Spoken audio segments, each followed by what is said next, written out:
All right, so with, we have a lot of diabetic patients. There's different types of insulin. There's a lot of things to talk about with it, but we're kind of trying to get the high points. Um, Big concern for cats.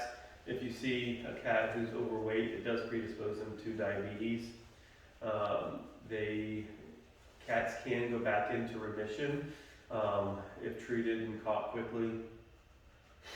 Most common symptoms, just like in people, thirsty, real thirsty, peeing a lot. Those are pretty common symptoms. If you have a fat cat who's peeing a lot, drinking a lot, and also losing excessive amounts of weight and eating well, diabetes is high on the list.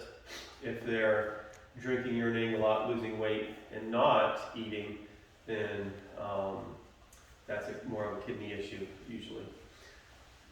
We usually try to put, there's two types of insulins, well, not really, there's a couple, but the insulin, there's human insulins that you get over the counter, and there's more expensive ones, the ones that we use for the animals. There's also Lantus. There's a lot of different options. The one big thing that for you guys, if it's a human insulin, they're going to use U100 syringes, which means that there's 100 units in 1 ml, and all the animal insulins use 40 units per 1 ml, which means that it is called a U40 syringe. And that's why if you look up there's U40s and there's U100s. You got to know what kind of insulin they're on. If it's an animal specific one, again, it's going to be U40s. U100s for humans, insulin. When we start them off on a fairly low dose, because most animal owners can't check the insulin on their own, the glucose on their own. And so if they can, that's ideal. We do the Freestyle Libre sometimes, but they're not perfect either. So we do our glucose curves. The glucose curves, we're trying to look at the peaks and the valleys. So the peak will be right after they eat, right before they get their first injection. They're going to be probably about as high as we're going to get, so that's why we try to get that, so we can see how high they're going. And we pull glucoses every 2 hours to see how far it goes down after the insulin. Technically, it should be about 6 hours, and it should be at its lowest. It's not always like that, but close enough. So that's why we do it for so long. We want it to come down, and we want to see it start coming back up. So we're not getting it too low, but we're getting it low enough to have good management. Because most owners don't really check the glucoses at home. We don't try to get perfect regulation. We just try to get them symptom-free and comfortable, which is usually in the 200s. If their owners are able, to do insulin and blood levels at home, then we can do a little more aggressive therapy. We try to get them on a diabetic diet, same reason why they try to get humans on diabetic diets, to stabilize things out. The other good thing is that usually when our animals, once we get them rolling, they're fairly stable, because they don't go to birthday parties and eat cake. They don't go to a friend's house and have popcorn in the middle of the day, and then so they have to check their insulin level or glucose levels and blah blah blah. So that usually they're pretty good once they're in place and rolling with it, especially if they're on the right foods. And then let's see, big complications is that people give too much insulin, or the dog or cat doesn't eat and they give the insulin, or they give the dog, cat eats, they give the insulin, and then they vomit all the food up and they can't keep it down.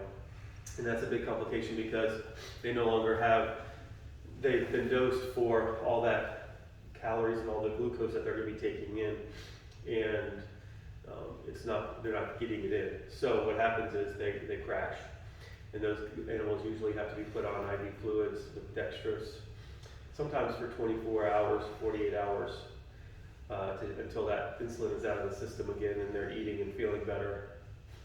Sometimes we'll do force feeding if they're conscious and things like that.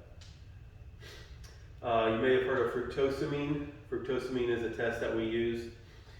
It has its limitations also. The fructosamine test is a test that kind of looks at the average glucose over 2 weeks. So it gives you a number, takes all the readings over 2 weeks and kind of smashes them into one number. And if that number is high, then you probably don't have an averaged good control. And if it's low, then you probably don't have a good control. It doesn't tell you about the peaks and the highs, because if it's 200 and 100, well, you average those two numbers, you get 150. But if it's 400 and 100, right, then it'd be about 250. And so, those don't always correlate well. But it'll kind of gives you an idea of, it's to be looked at with the glucose curve. So if our peaks and our troughs look good, our fructosamine looks good, then we're probably doing well. The other issue with cats is they get stress hyperglycemia. So may see some blood work, glucose like 200 on a cat, like, oh, he's diabetic, but we don't treat him. And it's probably because we feel like he's probably got stress hyperglycemia. So cats, when they get stressed, their glucose goes up in response to the cortisol release from their body. So that also makes it difficult when we're trying to do blood glucose curves here, because they're probably falsely elevated just a little bit. And so it makes it a little bit tricky. That's why if they can do it at home, it's always ideal. There's no way to keep a cat not stressed while they're here. I think that's the basics. Anybody have any questions? I guess I do about those syringes. Mm-hmm. Carly had came to me the other day, and I guess an owner who usually gives you 40 syringes said that the 3 cc's is not what she gets. Is there other size? There's like those are the 3/10 of a cc. Yeah. They do have other sizes, Oh, okay. like a half ml. So that's a third of an ml. But they do have a half ml and then a whole ml. Okay. We wouldn't normally carry those, right? Like that's really pretty much what we have. Typically that's what we carry because most of our animals aren't that big. We probably could script it out, but for those who are like on 2 units, if you have a big syringe, it makes it hard to get a good number on there to make sure you're right where you need to be. Also, when you're doing it, it needs to be refrigerated. You don't shake it, you roll it. You make sure if you're showing an owner, you show them that you flip the bottle upside down and then stick it in. I've had owners trying to pull it out this way and they're just getting air. Make sure they're going underneath the skin, all those kind of things. And then as a